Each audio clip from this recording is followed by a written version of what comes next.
Hello and welcome to another episode of the GOTO Book Club. In this episode, we're going to cover Release It, the second edition by Michael Nygard. I'm Trisha Gee. I'm a Java champion, a developer advocate, and I'm going to be asking Mike all about his book. Mike, please introduce yourself. Hi, I'm Mike Nygard. I've been a developer and architect and now technology leader for more years than I really care to admit.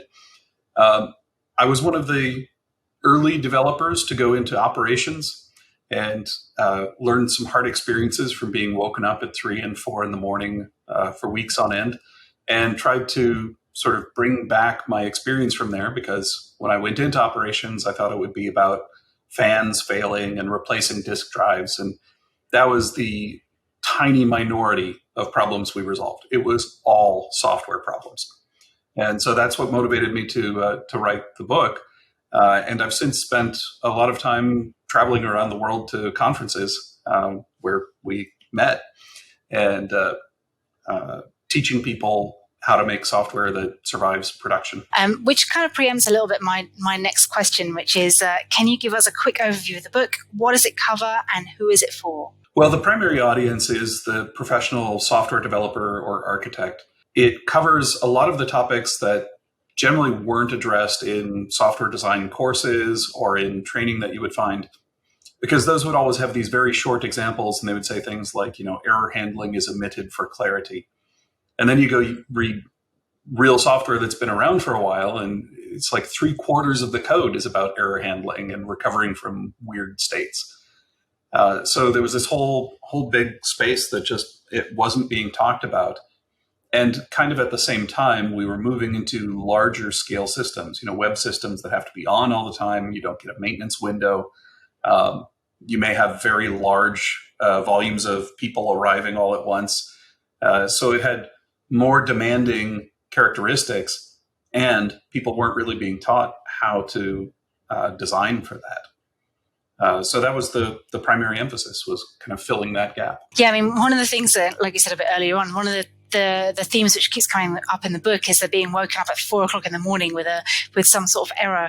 And you're right, when I was a developer in the noughties, that never happened to developers because that was an ops problem, and we just didn't feel that pain of something that we'd written that was causing production problems and causing the ops folks to have to figure out what on earth we'd written in our applications.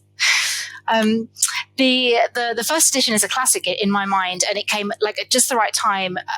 It sort of preempted the DevOps thing, and in my mind kind of was part of the input to the movement towards DevOps, where developers are encouraged to start thinking about how do you get your code into production, and what is the impact, what's the difference between running in production and running it on your machine. So the first edition is now a little while back. What has changed in the book since that first edition? What's new in the second edition? When I started contemplating the second edition, I started making a list of what had changed in terms of infrastructure and architecture and the market. And it was like all of smartphones and mobile apps, basically all of the cloud. I think in the first edition, I had maybe a page about, if you're going to the cloud, then a bunch of these rules change. And by the time I sat down for the second edition, it was sort of like cloud was almost the default or the de facto standard. We had the entire movement around open source monitoring and management tools. When I wrote the first book, if you wanted monitoring in production, you went to HP and signed a check with a lot of zeros on it to acquire OpenView, or some similar, licensed package.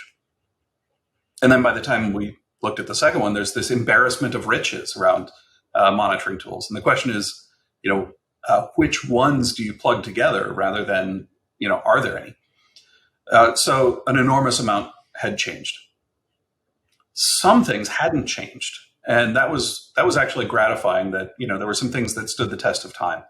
A lot of the material around stability and distributed systems absolutely still remains true. But for example, there was a large section on capacity management that both was too specific to physical hardware and also needed to be generalized to take on physical environments, cloud environments, auto-scaling environments.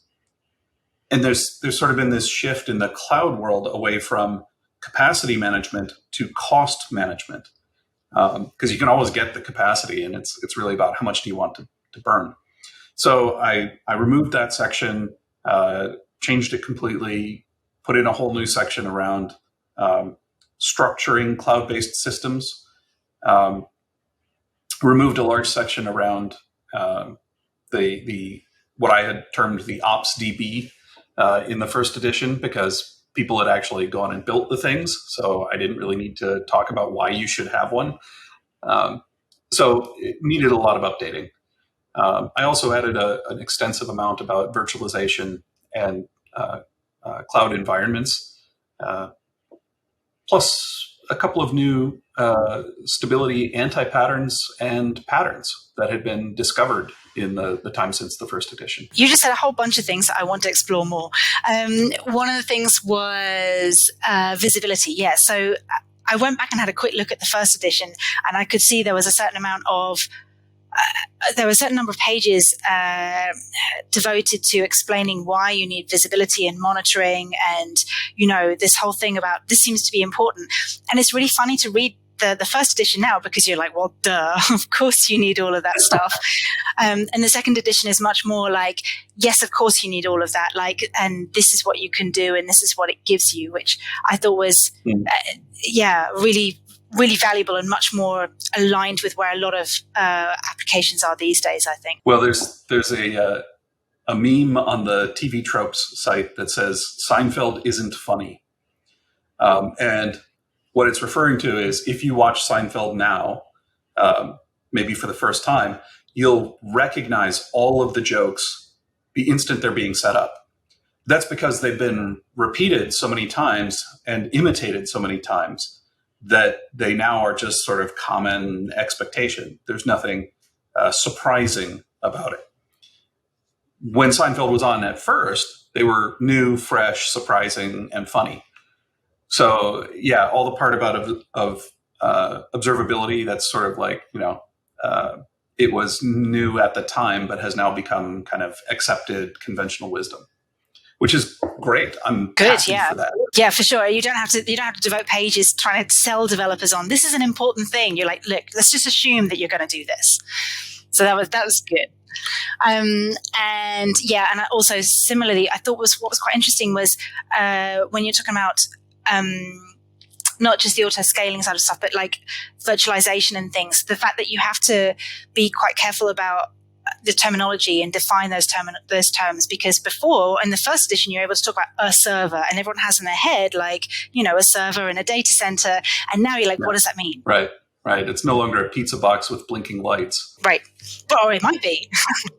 There's a really fascinating thing happening in the large scale data centers where virtualization is now moving a layer below the CPU. So it used to be that you'd run the hypervisor on the CPU, it would intercept all of your hardware operations.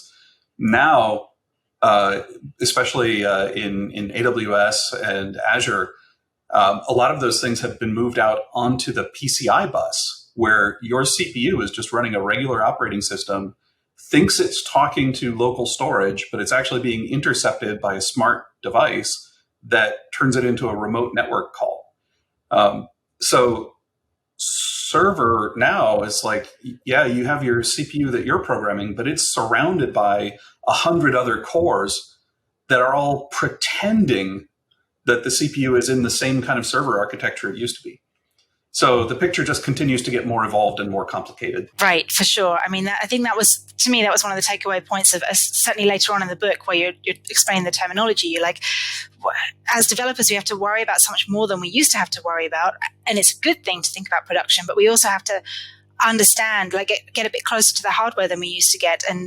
And then we're not even that close to the hardware because there's all these different layers between us. And I, because you early on in the book, you're talking a bit about how TCP works. And, it's important for us to understand what's actually going on. Otherwise, we can't anticipate potential problems in production if we don't know what's going on. And things have got so much more complicated these days. For sure. And not only can we not anticipate the problems, when the problems do occur, you sometimes have to peel back a layer of abstraction to understand what the actual problem is. And so, diagnosis and problem solving usually requires awareness and visibility at a level below where you have caused the problem. I liked all the stories that you had in the book, all the case studies and things. I like the way that you said things like the things like the CPU usage is low, but nothing's happening, and that told me that there was something waiting on something. And that's where your experience really shows, because other developers could look at the system and all this visibility and monitoring and observability that we have and be like, there's no errors and it's not working. Like, what do I do?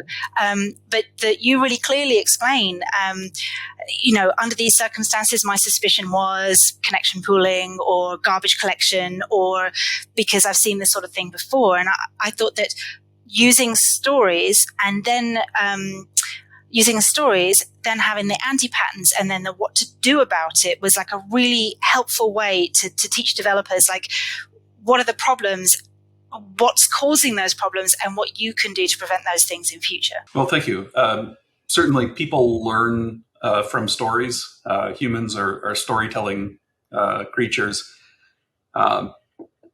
It's one way of transferring experience without having to suffer through it. But you also mentioned that notion of seeing an observation and then forming a hypothesis about what that observation indicates. And that's a step that really requires a mental model of the system underneath in order to be able to create a plausible hypothesis. And of course, then you go from observation to hypothesis, and then you say, if this hypothesis is true, what else would I see? Or what would I observe that would disprove this hypothesis? So you kind of go from observation to model to observation. And the model is the crucial step. Otherwise, you'll just be overwhelmed with all the data and the graphs and the flowing numbers and, seeing the matrix characters dribbling down your screen and so on. Yeah. And one of the things that really hit me early on in the book, when you're talking about how, I can't remember the terminology you used. I've already forgotten. Like how like a small failure can like lead to the cracks in the system, which can end up like bringing everything down.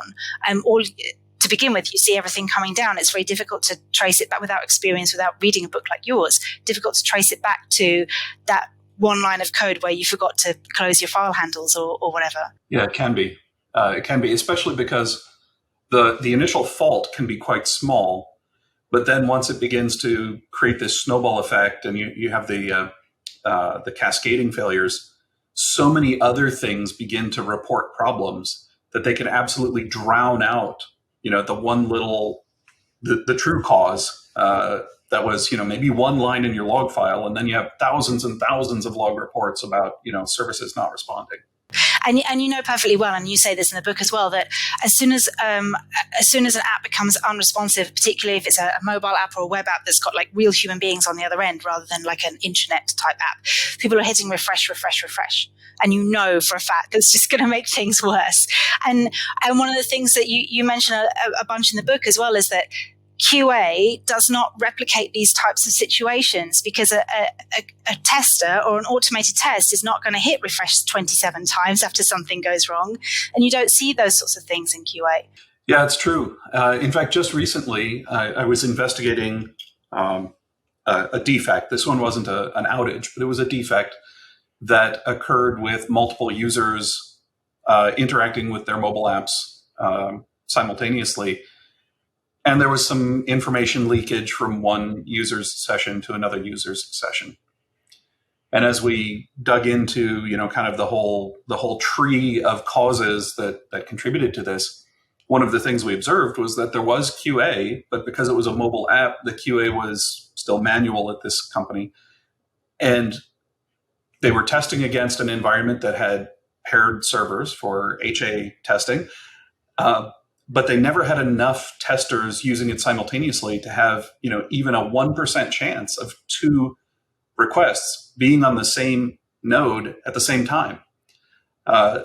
So, either they would come one after the other on the same node, or they'd be load balanced across nodes. And so there's a statistical element that's hard to produce in QA unless you devote a lot of resources to it. Right.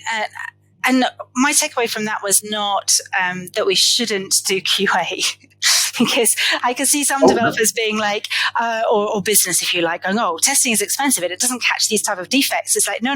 It's like you still need the QA that we're used to seeing and the automated tests and, if possible, beef up to be a bit more like production. The fact is that the sorts of problems you see in production, you will probably only ever see in production, and you have to anticipate them and not just throw away all of your other efforts and go, oh, it's useless, right? Oh, for sure. I would even say, with regards to QA, my response would not be to say we need to stop doing QA. It would actually be to say we need to do more different types of QA. So we got a long ways for a long time in the industry with people kind of clicking around GUIs and manual things. We scripted that, automated it. That helped make it more repeatable, more scalable.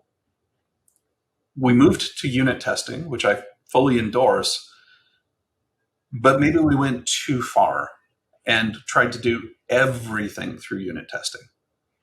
I'm now also a big fan of property-based or generative testing. I certainly like load testing. I do some model-driven testing where I have kind of a Markov model of how users interact with the system. And so that can generate endless streams of really odd traffic that ordinary human testers might not think to produce on their own. Or you wouldn't see it written in a test plan because it looks kind of wacky to have in a test plan, refreshing the page 27 times. But when you use more different types of QA, each one is good at finding a certain class of problems. And the first time you do one of these kinds of testing, you'll find a bunch of problems. Pushing that style of testing farther and farther and farther creates diminishing returns. And so there comes a point where you're better off stopping with one kind of testing and adding another kind. Right. I saw you mention load testing a few times in the book as well. And even obviously having load testing is a good thing. But even the sort of automated load testing that we might naively implement to begin with isn't necessarily the same as what users might do.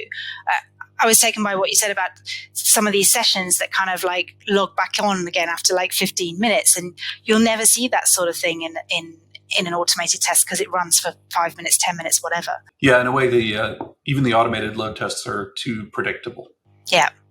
I think that's the main thing for me that I took out of the book is that, and you know, I've been writing software for 20 years and seen a lot of different things, but there's still users are going to do weird stuff. And as our applications get way more complicated and we're running stuff on the cloud and we don't know where the servers are and we don't know how it's scaled out, and you were talking about social networks. When you did the first edition of the book, you probably had no idea that a piece of software was going to service like a million users. You know, it's just no.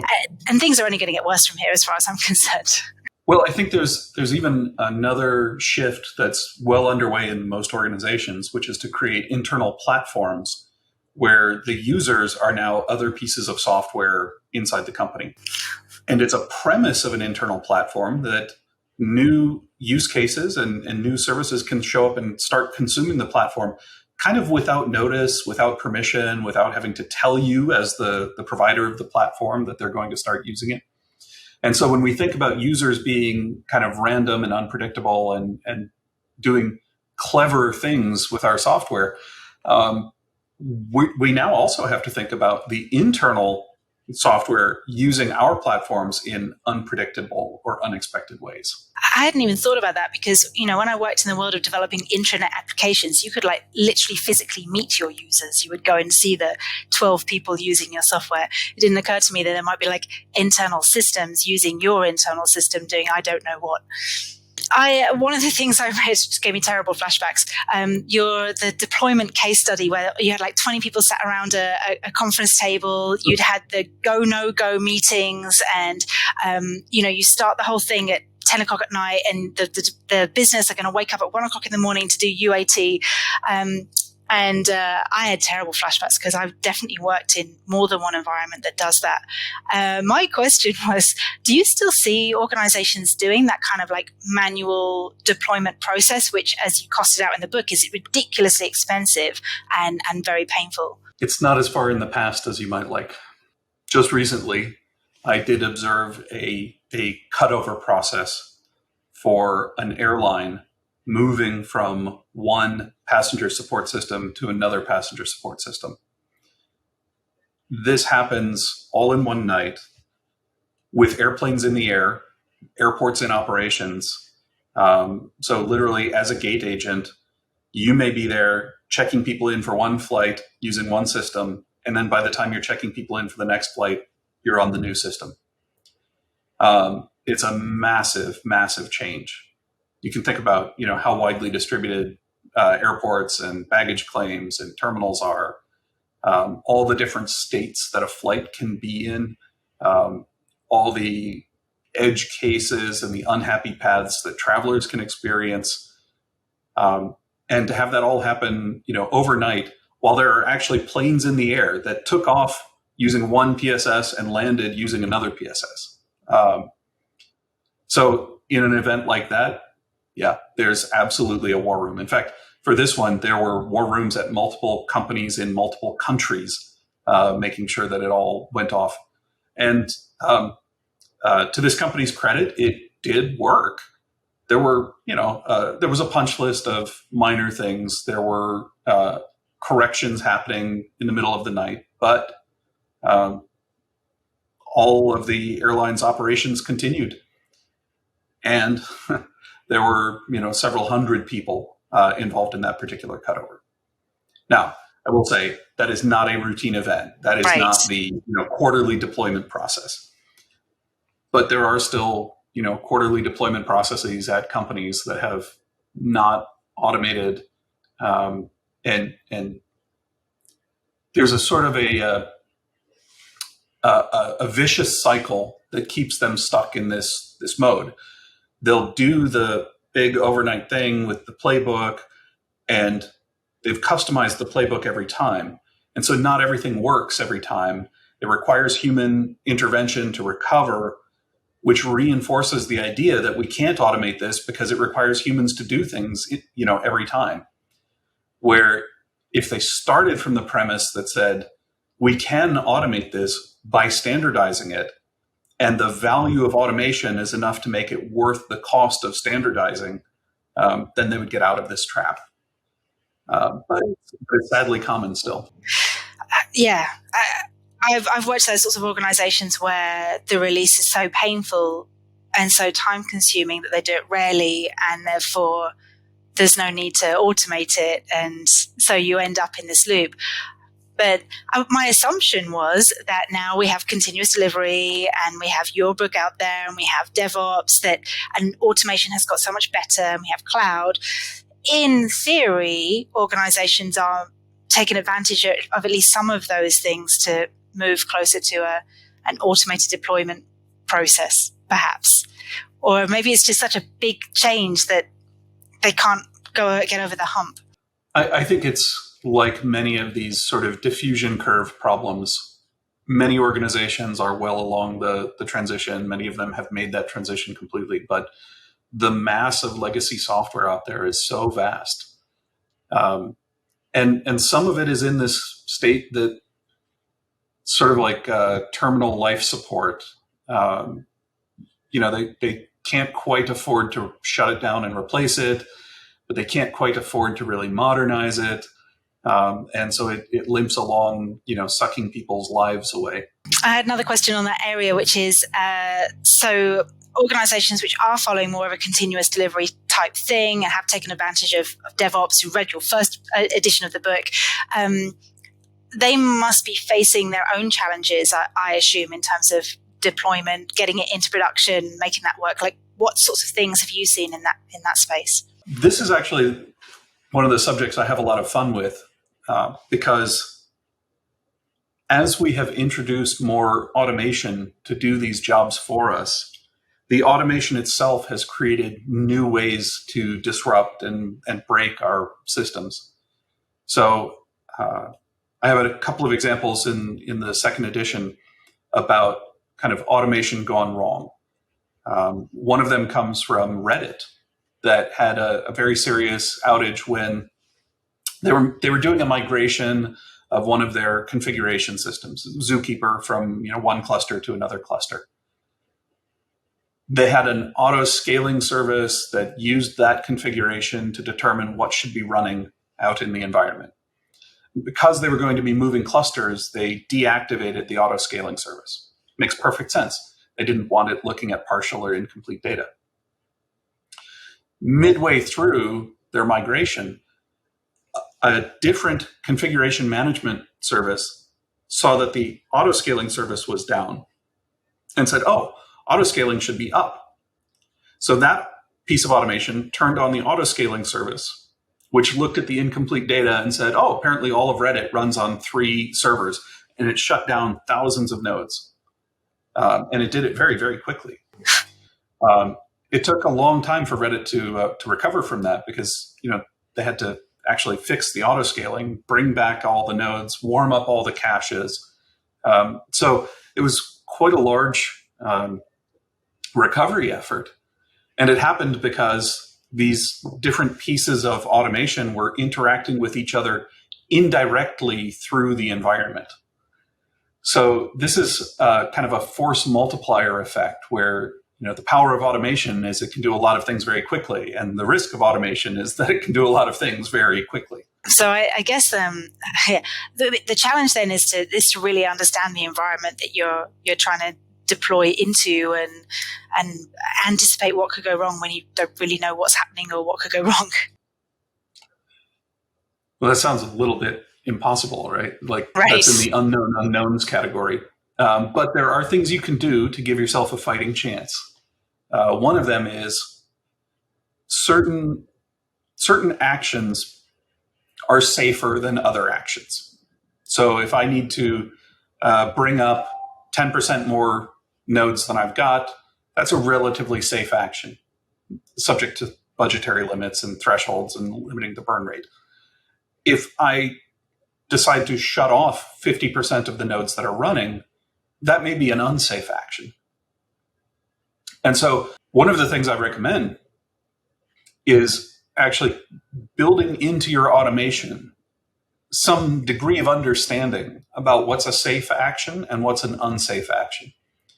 And just slow down the unsafe actions a little bit to give the intelligent elements in this socio-technical system an opportunity to see that something is not going right and intervene. If any human saw that the autoscaler said, shutting down 100,000 nodes, 50% complete, they'd go, oh my God, stop. And they'd be able to prevent the disaster. But the decision was taken automatically. The action was done very quickly. There were no sort of guardrails or limits that said never shut down more than 10% at a time. Don't do shutdowns more than once every 5 minutes or something like that. So in a way, we have to create some notion of inertia or momentum or just some friction to slow down those unsafe actions. Right. As you said, the automation, the speed of automation is the problem, really, and the lack of intelligence as well. Like brute force is not usually the right answer. I looked up when the first edition came out, and it was basically about the same time that people started talking about DevOps. And I'm guessing that DevOps was just not really a thing when the first edition came out. So I was kind of interested in my mind, the first edition very much fed into, was one of the inputs into the DevOps movement, and the fact that developers need to care a lot more about not just like writing lines of code on their laptop, but how it really works into production. So I was interested in how, given that the first edition fed into the DevOps movement, how much did the sort of DevOps movement feed back into the second edition, and sort of how has your thinking changed, and what's happened there? Well, speaking of feedback loops, yes, you're exactly right. That did happen. Both of those influences were definitely there. When you look at the second edition, I think you'll see that there's sort of more of a notion of an ongoing process of adaptation and change. And so it's less about kind of big releases, ironic given the title of the book, but it's sort of about continual pathfinding. The back section of the new edition, and I know people only read the first half or 2/3 of most tech books, but the last half talks about some of the ways of thinking about architectural change in a continuous way and thinking about programmatic change in a continuous way. And that's very much driven by observations from DevOps, where, for example, in the DevOps world, we talk about very significant architectural changes driven by operational issues. I think it was probably John Allspaw, but it might be somebody else that I heard this story from. But imagine a large MySQL database or Oracle database, and operations kind of coming back and saying, look, there's really just no way to do these kind of continual zero downtime deployments, because every time we make a schema change, we have to re-index these massive tables of users. And as we're re-indexing, we can't do any transactions on it. So you're going to observe downtime whether you want it or not. That's an operational consideration, but it motivated a move to a different database technology and a different architecture where that table was partitioned and sharded across many different instances, precisely so that they could do the zero downtime deployments. And so when you think about that kind of feedback loop happening on an ongoing basis, that's kind of what the last section of the new edition is about. Right. And I like the way that whole thing feeds into, a lot of the trends over the last sort of 10 years have been taking what Agile started in terms of like iterations and fast feedback and sort of applying that to pretty much everything, and evolutionary architecture and all of that kind of thing. It's all about observing and feeding back and making changes and iterating over that. In the DevOps community, that's now even being extended to internal audit and IT risk management. That same notion of continual feedback and incremental change. So it's spreading the joy of Agile everywhere. It's spreading the joy. My experience of risk management is that it's not very iterative at all, so I'm really pleased to hear that. One last question, because I think we're going to wrap up soon. It was a slightly more, less book-focused question and a more you-focused question. What has changed with you since the first edition was released? What have you been working on, and how did that impact this book, if you want to tie it back to the book? Well, even the second edition is a little bit aged now. So the second edition was 2018. A few things have changed in the world since 2018. So as for myself, I'm now working for a Brazilian financial services fintech startup called Nubank, with operations in Brazil, Colombia, and Mexico. And in particular, I'm responsible for the data analytics platform. And this is an area that I think DevOps has largely ignored or bypassed. Still very much centralized operations, throw it over the wall, run in a big batch. So I'm keenly interested in how we can take the same principles and practices and bring them into the data world, where, sometimes just running a join on this 10 billion row table takes several minutes. Maybe even, you're doing a calculation that takes an hour or two. So how do you get fast feedback in an environment where once you run it and it breaks, your cycle time there is measured in hours or days? So it's going to be an interesting set of challenges. I'm looking forward to the third edition. Thank you. I want to give you one last chance if there's anything else you want to comment on about the book or anything else you want to say. The largest thing I would say is very often we look at the challenges of adapting to the new world, cloud native continuous deployment. And we say, we can't do this because XYZ. I would like people to invert their thinking around that and say, it's valuable to do this. And in order to do it, X, Y, and Z must be true. And it seems like a little, linguistic inversion and maybe just playing games with words, but actually expressing things in terms of prerequisites rather than obstacles, it does have a pretty large change in how we approach things. And so that would be my encouragement. If you're struggling to get to this more continuous, feedback-driven, incremental style of work, start enumerating the things which must be true in order for that to be part of your world. I like that. I like that because it's useful, but it's more like positive and more proactive. Like we need to do this, this, and this, and then we can get to where we want to be. Exactly so. Great. Well, thank you very much, Mike. I hope lots of people buy your book because it is extremely helpful. I love the way it's been updated to encompass a whole bunch of like more modern patterns of developing applications, and I think everyone should read it. Thank you. It's been my pleasure. Subscribe to the GOTO YouTube channel now and join the experts in person or online at any upcoming GOTO conference using the promo code Book Club. Visit gotopia.tech to learn more.